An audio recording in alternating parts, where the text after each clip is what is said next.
Hi, I'm Brent Hermann with the Catamaran Company, and today we're with Captain Jorge Ventura on the Gemini hull number 1067.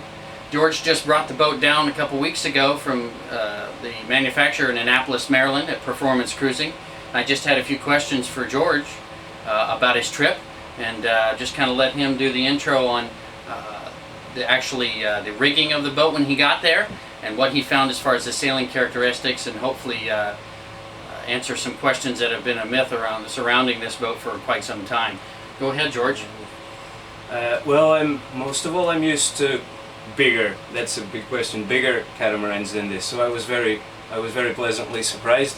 We got to Annapolis. The boat had just been launched.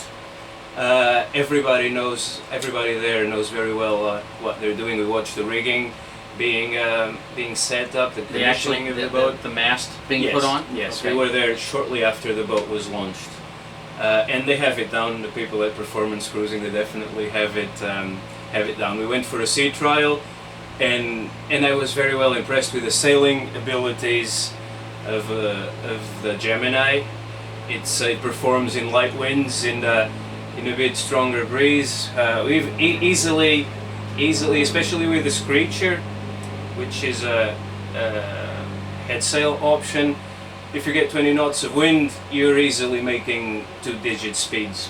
It's very interesting, because I know a lot of people were interested in that particular option for this boat, and whether or not it made a huge difference. So you're saying it does make a huge difference? I wouldn't have this boat without it. Interesting comments. And other positive things about the boat, the dagger boards. It's one of the features, of course, but few people realize how well it improves, or how much it improves the windward performance, how much closer to the wind you get by the proper use of the dagger boards. And the rig itself, it's pretty easy to maneuver. And there are a couple of other things I liked a lot, which is the spreaders that are not swept aft.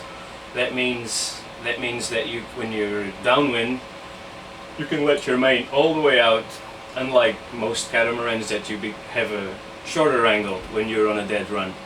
And you have a backstay adjustable for people more racing and tune minded. It's another tool to tweak your sail trim. And does this boat need a lot of trimming while underway, or is it pretty much you set it and go? No, well, the level of trimming that a boat needs, it relates to the crew. Right, I understand. Well, you brought this boat, you came down to Chesapeake Bay, and then take us from there. From the Chesapeake Bay, we had the option of going the intercoastal or not, but we decided weather-wise and time-wise, I decided to go outside, so we went into the Atlantic. We had pretty stiff breezes. She handled very well, took care of herself. What were the seas? The seas about, I'd say, 6 feet to 7 feet, and we were into the wind, and we were still making a creditable speed. Bit of noise, but it's a boat on the water. All right. As far as that goes, once you went outside and you encountered those 6-foot seas, because that's one of the main things about a Gemini. Most people consider it a coastal cruiser, and George had shared with me in a previous conversation that he wouldn't have any problem going out in a new one. No, I can say that. I've crossed the Atlantic 19 times. I would do it in this boat. I wouldn't have a problem doing it in a Gemini 105. It's, as far as I'm concerned, she's a seaworthy offshore vessel. I know a lot of people consider these coastal cruisers because of the dagger boards. You know, you have an 18-inch draft, and also that when you do swing them down, you can point directly a little bit better into the wind. So, you know, with that being said, a lot of people use them for the Bahamas and down in the Keys. You know, George has got 160,000 miles logged, so he has the credibility of obviously making that dissertation from them. A couple of other points, George. You know, how long did it take you to get down here to Fort Lauderdale, the whole trip?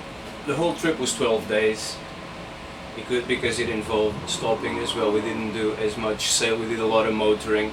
And that's another good point, is the fact that this boat, despite being fitted with just a single engine, which is not common in catamarans, right? But that single engine, it does is all what an auxiliary engine should do. It has the propulsion for everything you need, and it's very, very economical. And it still can move the boat, it still can help the boat to weather. other clever details.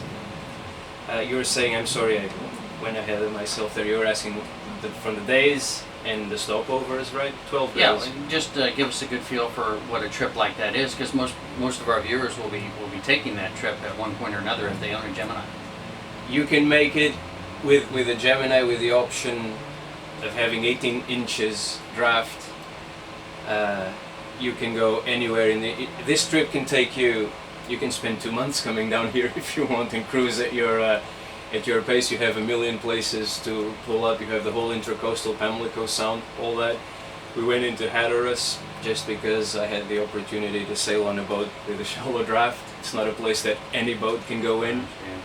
But like I said, you can do it, if you're in a rush, you can do it directly, and you can be from Annapolis to the Bahamas on this boat in 7 days.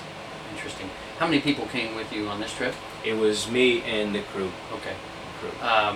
As far as the dimensions of the boat, you made mention of being 34 feet. It had very spacious Yes. accommodations for you. Can you share that with us? Yes, and that's one of the reasons why I say that I wouldn't have a problem sailing this boat across the Atlantic. It's precisely the storage space, that there is a lot of storage for a boat and a lot of volume for a boat this length overall. It's pretty impressive. The layout of the cabins works just fine, and there is plenty of storage room and more extra space for extra storage. That's a big plus. As far as performance issues with loading a boat down, of doing any type of cruising, can you share with us what exactly you guys had on board? Because I noticed the fridge, that we get some questions when people inquire on the site. How big is the refrigerator? How much stuff do I need? On a 12-day trip, can you share that with us? What you guys brought? What we brought? As far as food and how much weight that you brought? Did you Well, bring scuba tanks with you? No, we didn't. And the boat having just been launched, there is a whole list of items that cruisers usually fit on a boat that we didn't. We didn't even have a shore power cable. So of course it will reflect on the performance. But few persons would buy a new boat and then not add on. You have your generators, your ACs, your water makers, the comforts. But people should always be aware that will come at the cost of a heavier, less performant boat. Even being at the manufacturer, you probably saw how they installed the AC units and different generator ideas and things like that. Yes. Okay. Again, we're sitting here with Captain Jorge Ventura of Meridian Yacht Services, and he's done a few deliveries for us, the Catamaran company that is. I'll include his details at the bottom of this video when we're done, and you can contact George with any other questions on the Gemini performance at all, and or have him help you with any cruising needs that you might have if you're moving your boat or need it moved. Please feel free to give me a call. Again, Brent Hermann at the Catamaran company, if you have any additional questions on this boat or any others that we have listed. Thank you. Thank you.